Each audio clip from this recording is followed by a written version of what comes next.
People whom you love are not easy. Transform yourself in such a way. Being in your presence, unknowingly, their cup will turn around. As far as your spiritual process is concerned, anyway you're alone. Namaskaram Sadhguru. I'm in a relationship with a very bitter person who is not interested in spirituality. How can I handle my relationship without losing my way on the spiritual path? If your concern is your spiritual growth only, then if you have a demon for your partner, that's the best thing. But your partner, your husband, wife is not just about spiritual growth, you also want to have a pleasant life in the family. Then you have to choose someone whom you like, but any human being on the planet, there is something that you don't like about them, isn't it so? So you use that part of it for your spiritual growth, and the rest of it you enjoy. Just as life. So if your intention is to have a good family, then some rapport is needed between two people, otherwise it won't work. Especially if you have produced children, then rapport is must, otherwise you'll foul the new life that's come up. If you create a foul atmosphere, you'll foul up the new life that is coming up. Nobody has any right to do that actually, but people are doing it. But no human being has any right… You can mess yourself up as much as you want, that's up to you. But you can't mess up a fresh life that's just coming up. So, if you're looking for good life, family life, then one has to find rapport. And that rapport means some areas of commonality at least. But if you're looking for spiritual life, it doesn't matter what kind of person he is, you can use everything for your growth, everything for your growth, if that's all your focus is. But generally your focus is both ways, you want to have a little bit of that and a little bit of this, so mixed fare. So it gets a little complex. So, to build a rapport takes effort, takes compromise, takes love, endurance. Takes endurance, you know. Somebody is constantly like this, you want to build rapport with that person, but you don't want to go his way. That takes lots of endurance. Yes or no? People whom you love are not easy. So what can you do? One thing is to transform yourself in such a way, being in your presence, unknowingly, their cup will turn around. Just yesterday, you know, the other day I just went out in the rain, I went out and it started raining and I was carrying both my India phones because I was expecting some calls and I mean, one is India, one is Europe, one is America, 3 phones I had. One I had in my jacket, other in my trouser pockets, and by the time I got here it got wet and both the phones just burnt up. Then people around me were telling me, Sadhguru, why carry 2 phones? Now we can have 2 SIM cards in one phone.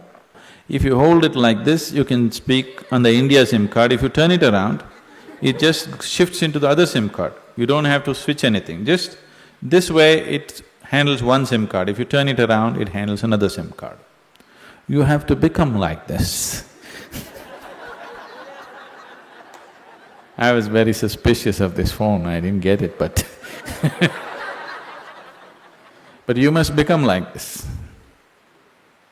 If you wish to take people who are around you with you, if you want to walk alone, it's very easy. If you want to take people with you, then it takes a considerable amount of effort. When Gautama was asked this question, is it better to walk alone on the path or with a companion? He's not like me, he's dry. He said, it's better to walk alone than to walk with a fool. He's not saying don't walk with anybody, he's not saying don't have companions, but he said it's better to walk alone than walk with a fool. Because they can drain you, they can take such a lot of energy and time, and you don't know, they may be stronger than you and they may take you their way than you taking them your way. There's every possibility, yes? So, I won't say what Gautama said. All I am saying is, it doesn't matter how you walk, as far as your spiritual process is concerned, anyway you're alone. Nobody is with you. It's only the bodily process, the material process of life, which you can share with people. You come alone and you go alone, isn't it? Even if you have a twin brother or a twin sister, you still come alone and go alone, isn't it so? So when it comes to the spirit, anyway, you walk alone. So don't mix that up. So that part of it you handle well. The material part of it, according to your capability, to what extent you can do it, you do it. They come your way, it's wonderful. If they don't, it's all right, don't grudge them. It's just that you don't have to go that way. Maybe someday, when the doctor tells you your liver is in a bad state, he may seek divine, you know. Yes? Have you seen people who are walking in the morning? Not everybody, there are certain type of people, these are all over 50, 55 age group people. They have become lean and they're walking briskly every day, religiously they are there. These are all people who generally had a cardiac problem. They almost died. Then their doctor told them, either you do this or you're gone. Now their walking is like a religion. Not Sunday morning, every morning.